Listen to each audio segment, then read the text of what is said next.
This video is brought to you by Captivating History. Hammurabi was one of the most influential rulers of the ancient world and one of the most recognizable today. Why is that the case? Among several larger-than-life figures in ancient Mesopotamia, he distinguished himself as a builder, a conqueror, and a ruler. However, he is primarily known for his law code, one of the oldest known to history today. First, some background information.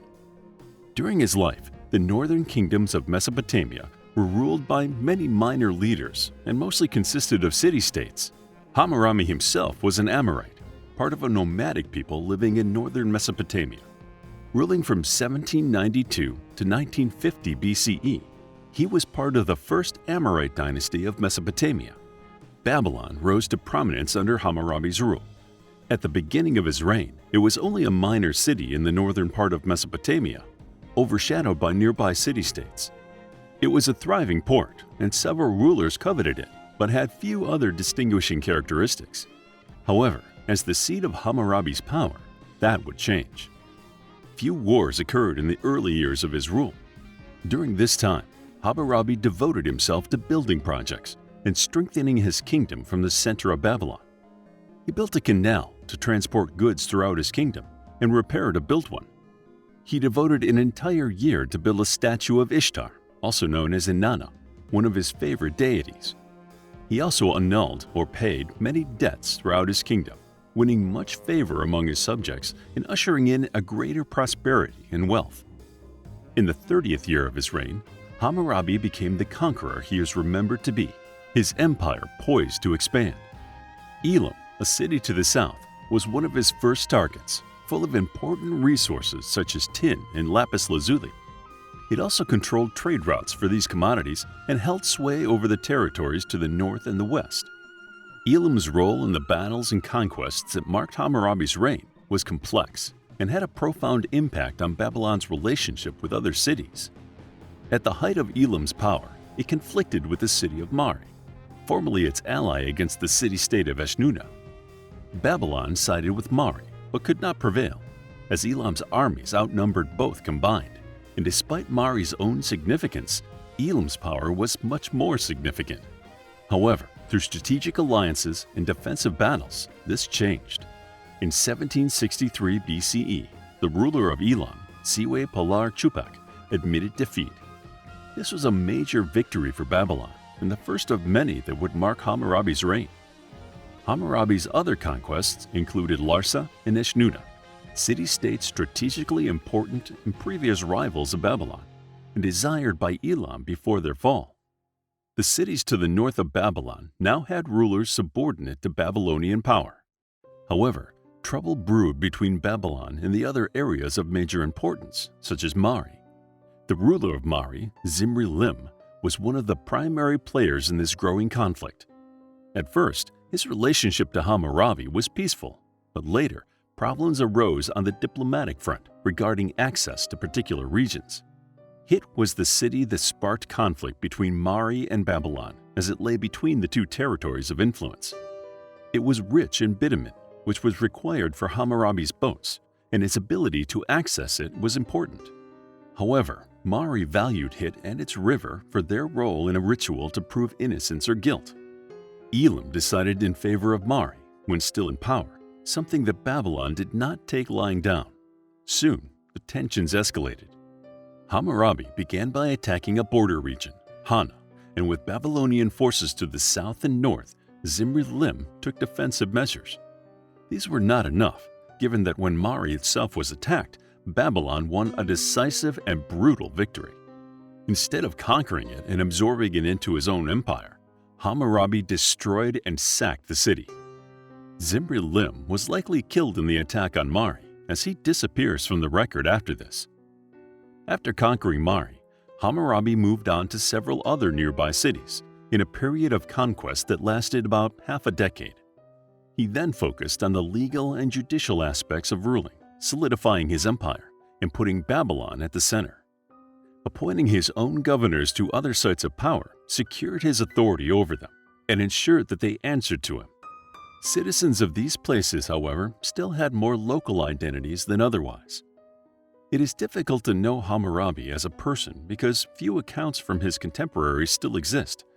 Like other rulers in a time of constantly changing allegiances, he rewarded loyalty and punished desertion within his army and built up his power.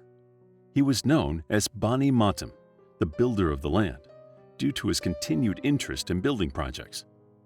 Hammurabi's favorite gods appear to have been Marduk, the patron of Babylon, Shamash, the sun god, and Ishtar, the fertility goddess and goddess of growing crops. His personal history is even more elusive. He had several wives, but their names are lost to history. He had at least 3 children.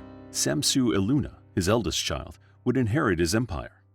However, most of what we know about him is through his deeds. It is not only for his empire that Hammurabi is remembered. His law code was one of his most important contributions to the historical record, influencing several later law codes, such as those set down by the Hebrew scribes, which came to be part of the biblical book of Exodus. It originally contained 282 laws, of which roughly 40 are now missing, erased by later rulers to make room to add their own. The law code was rediscovered in 1901 in Susa, the ancient capital of Elam. A team of French explorers, led by Jacques de Morgan, found a massive stele containing the law code and translated it.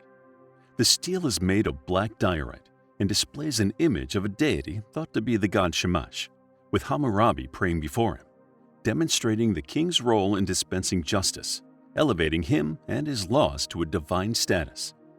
The code invokes the gods at the outset and the right of kings to rule and mete out justice in the land.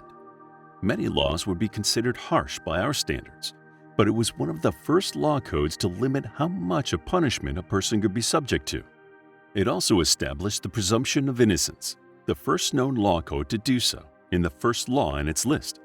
Its inclusion of this principle, along with influencing later laws, shows the need for evidence in a legal system if it is to function in an even-handed way.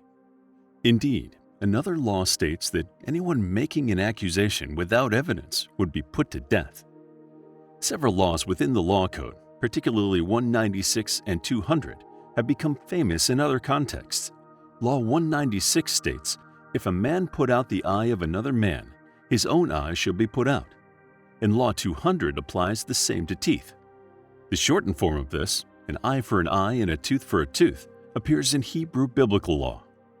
For the most part, the law code concerns the amount of compensation to be paid for harm to others, the importance of oaths, payment for services, and the social strata that made up ancient Babylon. Status played a major part in how people were treated by the law, and the compensation due for a crime against any individual would depend on their standing. Many laws pertain to everyday life and govern the working life of citizens. In the epilogue of the code, attention is paid to the goal of justice and the rightness of law itself. The concern of both the code and its maker appears to have been to demonstrate his commitment to legal justice throughout his land. Hammurabi's law code only deals with civil law.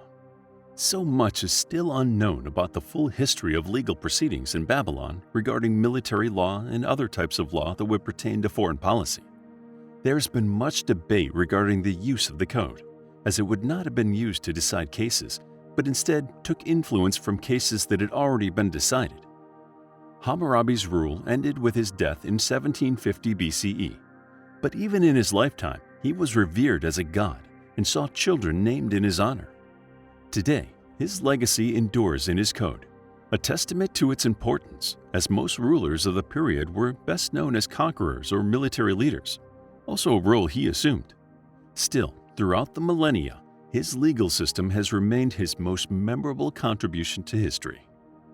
To discover more about Hammurabi's role, his code, and his influence on Babylon, then check out our book, Hammurabi, a captivating guide to the 6th king of the First Babylonian dynasty, including the Code of Hammurabi. It's available as an ebook, paperback, and audiobook. Also, grab your free mythology bundle ebook for free while still available. All links are in the description. If you enjoyed the video, please hit the like button and subscribe for more videos like this.